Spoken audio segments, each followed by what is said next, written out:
Hi boys and girls, so for your math today it says make a 10 to solve. Use the number bond to show how you took the 1 out. Sue has 9 tennis balls and 3 soccer balls. How many balls does she have? Remember it says to show how you took the 1 out because I know 9 and 1 make 10.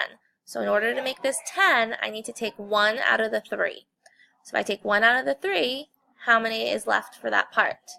1, and then I know that 2 is left. So then I'm going to show 10 that I made right here plus 2. And then I'm going to solve it. The same answer here goes here. That goes here.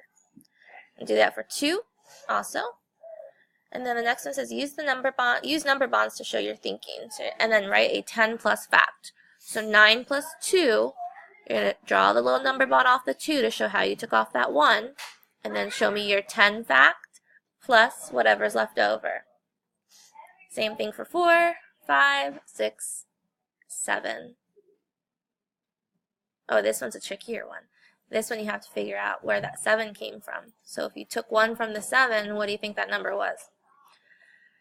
Numbers 8, 9, 10, 11, and 12.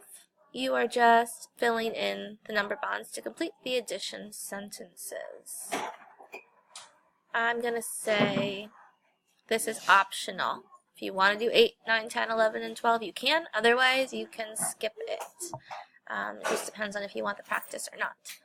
All right, make sure you check your answers. Good luck.